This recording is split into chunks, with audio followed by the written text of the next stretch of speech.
नमस्कार दोस्तों, मैं हिमांशु ठाकुर और मैं आप सभी का स्वागत करता हूं इन डेप्थ ऑडियोलॉजी चैनल पर। दोस्तों, यहां हम हेयरिंग और ईयर डिसीज से रिलेटेड लगभग सभी मुद्दों की जानकारी लेंगे। हालांकि इस चैनल के कुछ वीडियोस पुराने हो सकते हैं, लेकिन आज भी प्रासंगिक हैं और आगे भी प्रासंगिक बने रहेंगे। तो यदि आप इस चैनल से जुड़ना चाहते हैं और मुझे सपोर्ट करना चाहते हैं और ईयर डिसीज के बारे में आप एक इन डेप्थ जानकारी लेना चाहते हैं, तो इस चैनल को अभी सब्सक्राइब करें। और वीडियो स्टार्ट करने से पहले आप सभी अपनी स्क्रीन के अपर साइड पर दिख रहे सीसी बटन को ऑन कर लीजिए, ताकि सबटाइटल्स ऑन हो जाए और आपको मेरी आवाज़ सुनने में परेशानी ना हो। तो चलिए हम आज का वीडियो स्टार्ट करते हैं और इसके बाद हम इस पर डिस्कस करेंगे। दोस्तों, आज मैं आपको सरल से सरल शब्दों में ये समझाने वाला हूं कि वेस्टिबुलर न्यूराइटिस क्या होता है और ये मैनिया डिसीज से कैसे अलग होता है। वेस्टिबुलर न्यूराइटिस को समझना इसलिए भी जरूरी है क्योंकि एक सीरियस कंडीशन है और कभी कभी यानी कि रेयर केसेस में ये कैंसर जैसी बीमारियों का कारण भी हो सकती है। इसलिए हम इसे तो समझेंगे ही, लेकिन आप सभी के लिए वेस्टिबुलर न्यूराइटिस और मैनिया डिसीज के लक्षणों में अंतर करना जरूरी है, क्योंकि ऐसा होता है कि कई बार दोनों के लक्षण लगभग एक जैसे होते हैं और कई बार लोगों को ये समझ में नहीं आता कि कौन सी बीमारी है और ऐसे में वो गलत उपचार ले सकते हैं।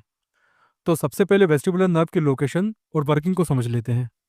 देखिए, ये हमारी वेस्टिबुलर नर्व है, जिसे कई बार एट क्रेनियल नर्व भी कहा जाता है। ये कॉक्लिया और बाकी स्ट्रक्चर और नर्व के साथ हमारे दिमाग यानी कि ब्रेन तक पहुंचती है। ये जो नर्व है वो मेनली हमारे संतुलन यानी कि हमारी बॉडी को बैलेंस रखने का काम करती है।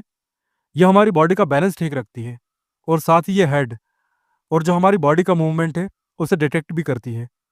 ये नर्व सूचनाओं को यानी कि जो बाहरी कान से मिलने वाली सूचनाएं और बाहरी वातावरण से मिलने वाली सूचनाएं होती है, उन सूचनाओं को कानों से लेकर दिमाग तक पहुंचाती है, जिससे कि हमारा दिमाग हमारे शरीर का संतुलन और कोऑर्डिनेशन बनाए रखता है।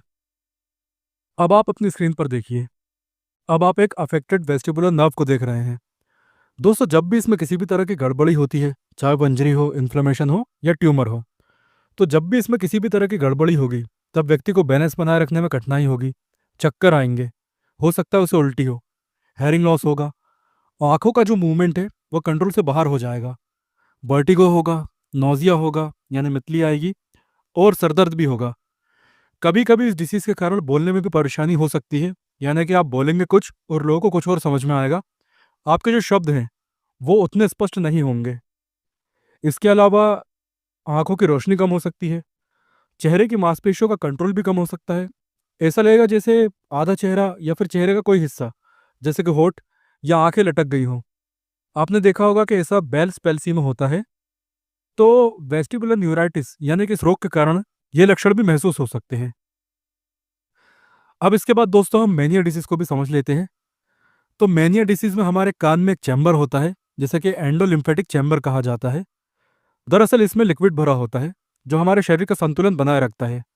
जब भी एंडोलिम्फेटिक चैम्बर जरूरत से ज्यादा लिक्विड से भर जाता है, तब इससे संतुलन और हेयरिंग संबंधी परेशानियां पैदा होती हैं और इसे ही मैनिया डिसीज कहा जाता है। वैसे मैनिया डिसीज के बारे में हम पहले भी कई बार बातें कर चुके हैं, जानकारी ले चुके हैं। यदि आप डिटेल में इसके बारे में जानकारी चाहते हैं तो आप पुराने वीडियोस देख सकते हैं। अब हम इन दोनों कंडीशन के बीच मेन डिफरेंस देख लेते हैं कि यदि किसी को वेस्टिबुलर न्यूराइटिस है तब उसे क्या लक्षण महसूस होंगे मेनली, और यदि किसी को मैनिया डिसीज है तब उसे क्या लक्षण महसूस होंगे। तो देखिए, वेस्टिबुलर न्यूराइटिस के जो चक्कर आते हैं वो कई दिनों तक बने रह सकते हैं, यानी पूरा दिन बने रह सकते हैं, 24 घंटे, या 2 या 3 दिन भी बने रह सकते हैं। साथ ही इसमें टेनाइटिस यानी कान बजना और हेयरिंग लॉस बहुत अधिक नहीं देखा जाता है। आप इस तरह से समझ लीजिए, किसी को लगातार कई दिनों तक चक्कर आ रहे हैं, लेकिन ना तो कान बज रहा है और ना ही कम सुनाई दे रहा है। जबकि मैनिया डिसीज के जो चक्कर होते हैं वो कुछ मिनटों से लेकर कुछ घंटों तक ही चलते हैं, यानी कि वेस्टिबुलर न्यूराइटिस के चक्करों से काफी कम। मान लीजिए किसी को मैनिया डिसीज का एपिसोड हुआ है तो उसे 15-20 मिनट या 3-4 घंटे या 5 घंटे चक्कर आएंगे और इसके बाद वो ठीक महसूस करने लगेगा। लेकिन जब तक मैनिया डिसीज का एपिसोड चलता रहेगा, तब तक व्यक्ति को कान भरा हुआ लग सकता है, टिनाइटिस महसूस हो सकता है और सुनने की शक्ति भी कम हो सकती है। तो यही इन दोनों बीमारियों के लक्षणों में मुख्य अंतर है। यानी कि वेस्टिबुलर न्यूराइटिस में चक्कर 2 या 3 दिनों तक लगातार आ सकते हैं, लेकिन हेयरिंग लॉस और टिनाइटिस नहीं होगा। जबकि मैनिया डिसीज में चक्कर कम समय के लिए आएंगे, लेकिन ये दोनों लक्षण आपको महसूस हो सकते हैं। तो ये हमने वेस्टिबुलर न्यूराइटिस और मैनिया डिसीज के जो मेन सिम्टम्स हैं उनको समझ लिया है। अब हम ये देख लेते हैं कि ये बीमारी क्या होती है और इसके क्या कारण हैं। तो देखिए, वेस्टिबुलर न्यूराइटिस जो होता है वो ज़्यादातर मामलों में वायरल इन्फेक्शन के कारण होता है। यानी कि आपको किसी वायरस का इन्फेक्शन हुआ और काफ़ी हद तक ये संभावना रहती है कई लोगों को, खासकर उनको जिनकी इम्यूनिटी बहुत कमज़ोर रहती है, तो उनको संभावना हो सकती है कि वेस्टिबुलर नर्व में सूजन आ जाए या फिर वो इन्फेक्टेड हो जाए।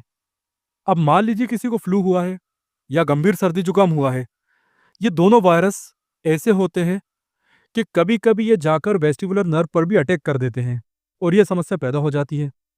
इसके अलावा कई लोगों को हर्पीज वायरस का संक्रमण रहता है। ऐसे लोगों में ये समस्या अधिक देखी जाती है।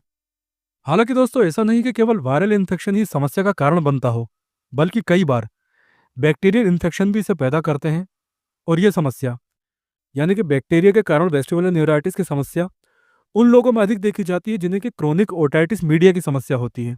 यानी ऐसे लोग जिनका कान हमेशा बहता रहता है, जिनके कान में हमेशा ही संक्रमण बना रहता है, तो ऐसे लोगों को वेस्टिबुलर न्यूराइटिस का भी खतरा बना रहता है, वो भी बैक्टीरिया के कारण। इन दोनों के अलावा, यानी बैक्टीरिया और वायरस के अलावा, एक और कारण होता है जिसमें हमारी इम्यूनिटी हमारी वेस्टिबुलर नर्व पर अटैक करके इसे खराब कर देती है। इम्यूनिटी किस तरह हेयरिंग लॉस और कान की बाकी समस्याओं का कारण बन सकती है, इस पर हम इन डेप्थ चैनल पर विस्तार से बात कर चुके हैं। आप चाहे तो उन वीडियोस को देख सकते हैं और चैनल का लिंक इस वीडियो के डिस्क्रिप्शन बॉक्स में दिया गया है। अब कारणों के बाद हम डायग्नोसिस की भी बात कर लेते हैं कि यदि किसी को ऐसे लक्षण महसूस हो रहे हैं, उसके चक्कर 2-2 दिन, 3-3 दिनों तक लगातार बने हुए हैं, तो कौन सी जांचें करवाई जाएं। दोस्तों देखिए, मैं आपको मुख्य जांचें बता देता हूं। तो इसमें शामिल है, सबसे पहले हेड इम्पल्स टेस्ट किया जा सकता है।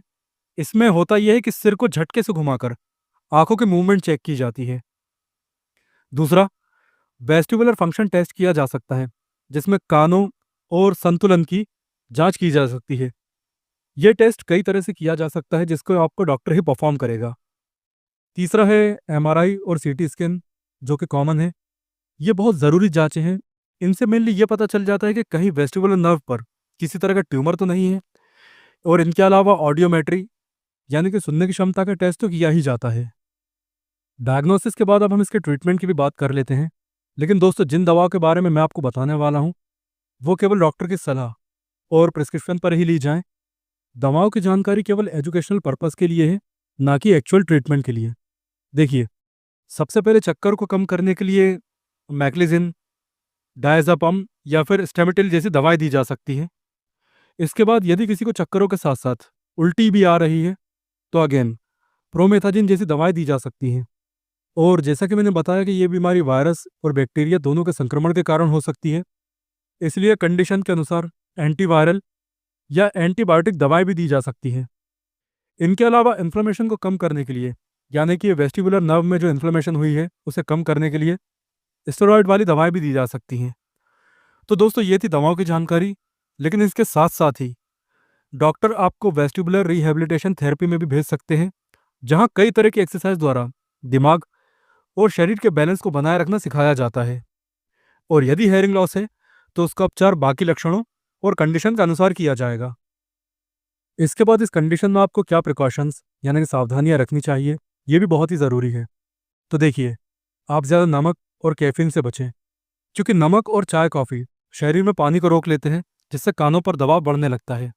दूसरा, आप तेज़ आवाज़ से बचें, हेडफोन या डीजे के साउंड में ना जाएं, इससे कानों में, खासकर वेस्टिबुलर नर्व में इन्फ्लेमेशन बढ़ सकती है। तीसरा, बिस्तर से धीरे धीरे उठें, अचानक या झटके से ना उठें। इसी तरह यदि आप बैठे हुए हैं, तो भी आप धीरे धीरे उठें, अचानक ना उठें। साथ ही यदि आपके शरीर में पानी की कमी है, तो उसे ना होने दें। और आप सिगरेट और शराब से दूर रहें, क्योंकि इन चीज़ों से बीपी में बदलाव हो सकता है और ज़्यादातर मामलों में बीपी बढ़ जाता है, जो समस्या को और ख़राब कर सकता है। अब वीडियो के अंत में हम कुछ होम रेमेडीज़ या फिर मैनेजमेंट के बारे में भी बातें कर लेते हैं। देखिए, सबसे पहले चक्कर और मितली आ रही है या उल्टी जैसा लग रहा है, तो अदरक वाला पानी पिएं। याद रखें, अदरक की चाय नहीं बल्कि पानी पिएं। पानी में आप अदरक को उबालकर उसे ठंडा कर लीजिए और उसके बाद इसे पी लीजिए। इससे आपको राहत मिलेगी। दूसरा, लहसुन का यूज़ करें। दोस्तों, किसी भी तरह का इन्फेक्शन हो, चाहे वो बैक्टीरिया से हो या वायरस से हो, अगर आप नियमित रूप से लहसुन खाते हैं, तो संक्रमण नियंत्रण में रहता है। तीसरा, योग और मेडिटेशन करें। इनसे बॉडी का बैलेंस ठीक होता है। चौथा, आप हल्दी वाला दूध पिएं। यदि ये समस्या आपकी अपनी ही इम्यूनिटी या इन्फ्लेमेशन के कारण हो रही है, तो हल्दी वाला दूध इन्फ्लेमेशन को कम कर सकता है। और पांचवा, आप एप्पल साइडर विनेगर का यूज़ भी कर सकते हैं, क्योंकि ये जो हमारी बॉडी है उसका पीएच ठीक रखता है। तो दोस्तों, ये थी वेस्टिबुलर न्यूराइटिस के बारे में पूरी जानकारी और मेनिया डिसीज से इसका अंतर।